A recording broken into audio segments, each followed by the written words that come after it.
आज के इस वीडियो में हम लोग पढ़ेंगे Coulomb's law in vector form.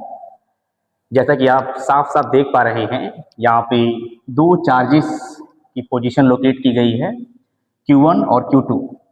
इनके पोजीशन वेक्टर को हम लोग R1 और R2 से डिनोट कर सकते हैं।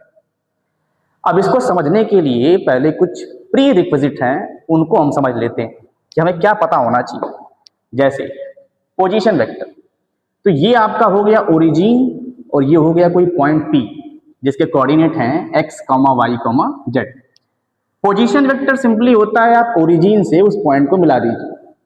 अगर मैं इसको r नाम दे दूं तो आप r को लिखेंगे x i cap plus y j cap plus z k cap. जैसे मान लीजिए कोई पॉइंट है 3, -4, 5, तो इस पॉइंट का जो पोजीशन वेक्टर है वो हो जाएगा 3i कैप, या माइनस है तो -4j कैप और +5k कैप।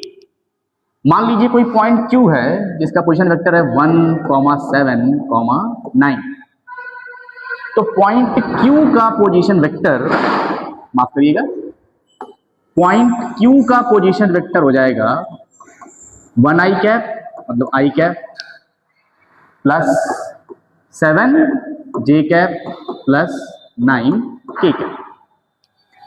अगर यहां तक बात समझ में आ गई हो तो हमें एक छोटी सी बात और जान लेनी चाहिए, which is triangle law of vector addition.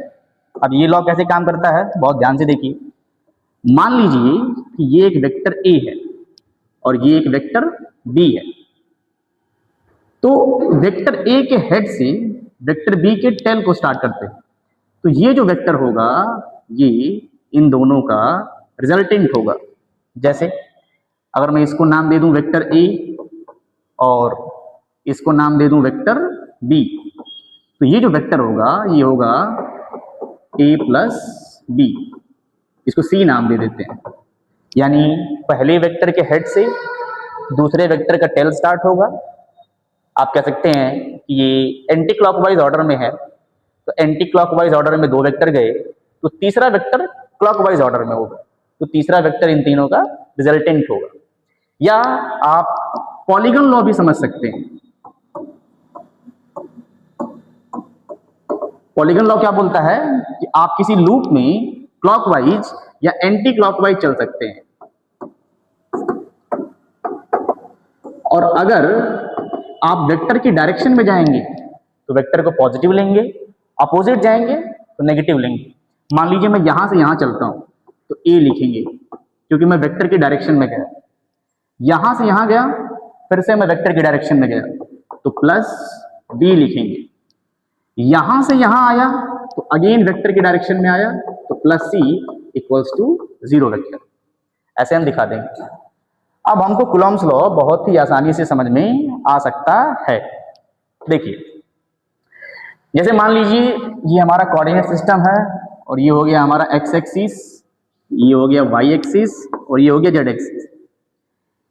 इस चार्ज का पोजीशन वेक्टर R1 और इस चार्ज का पोजीशन वेक्टर R2। अब यहां मैंने दो वेक्टर दिखाए हैं, एक Q1 से Q2 की तरफ और एक वेक्टर Q2 से Q1 की तरफ।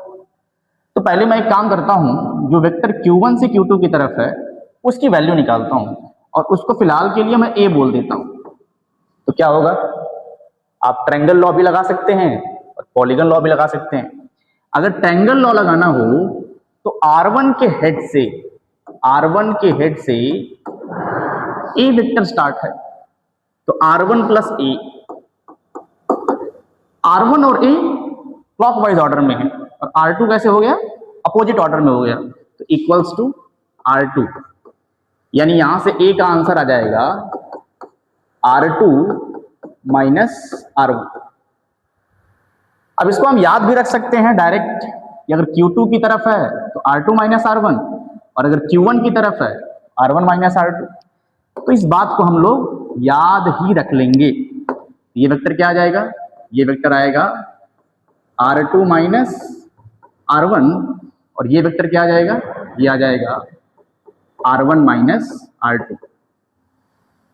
अगर गौर किया जाए तो हम एक बात कह सकते हैं कि R1 minus R2 is minus of R2 minus R1, यानी दोनों ही वेक्टर में केवल और केवल डायरेक्शन का डिफरेंस है। इन दोनों का मैग्नीट्यूड क्या होगा, बराबर होगा।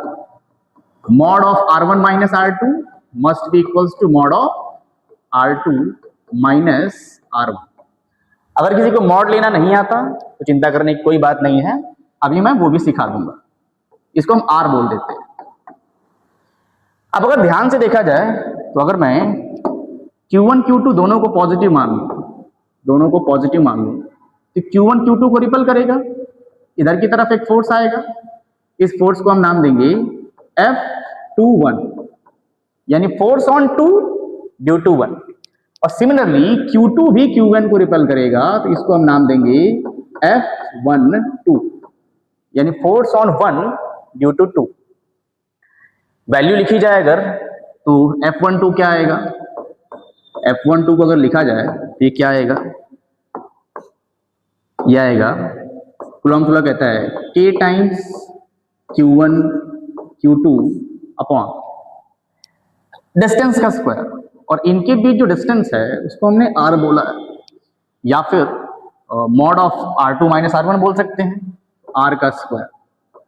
लेकिन प्रॉब्लम ये है कि यहां पर हमें डायरेक्शन भी चाहिए, तो डायरेक्शन को इंक्लूड करने के लिए, और डायरेक्शन कौन सी, R2 माइनस R1 की, तो मैं एक काम कर सकता हूं, R2 माइनस R1 से मैंने मल्टीप्लाई कर दिया, लेकिन मैग्नीट्यूड चेंज हो जाएगा, तो हमें इसको यूनिट वेक्टर बनाना है। डायरेक्शन के लिए बस हमें क्या चाहिए, यूनिट वेक्टर। तो अगर किसी वेक्टर ए का आपको यूनिट वेक्टर चाहिए होता है तो उस वेक्टर को आप उसके मॉड से डिवाइड कर देते हैं। यहाँ पे इसके मॉड से डिवाइड करेंगे, इसका मॉड हो जाएगा R, तो F12 क्या आ जाएगा, F12 आ जाएगा K Q1 Q2 upon R square को आप mod of R1 minus R2 या mod of R2 minus R1 भी लिख सकते हैं। तो मैं mod of R2 minus R1 लिखता हूं, यहाँ पे स्क्वायर है, यहाँ पावर 1 है, तो पावर हो जाएगा 3 और इंटू हो जाएगा R2 माइनस R1। बड़ा ही आसान है ये बात को समझना कि माफ करिएगा हमने मिस्टेक कर दी, वेक्टर की डायरेक्शन R2 माइनस R1 नहीं, R1 माइनस R2। तो डायरेक्शन को सही करने के लिए हमें यहाँ पे माइनस साइन लगाना पड़ेगा। तो जैसे हम माइनस साइन लगाएंगे तो फॉर्मूला क्या बन जाएगा, फॉर्मूला बन जाएगा F12 बराबर K Q1 Q2 upon mod of R1 minus R2, R1 minus R2 लिखें चाहे R2 माइनस R1, मॉड मतलब वो एक scalar value, into R1 minus R2। Same process से अगर आप लिखना चाहें F21, यानी फोर्स ऑन 2 ड्यू टू 1, तो वो हो जाएगा K Q1 Q2 upon mod of R2 minus R1 का cube into R2 minus R1। याद रखना भी एकदम आसान है, F12 निकालना है तो R1 माइनस R2, F21 निकालना है तो R2 माइनस R1।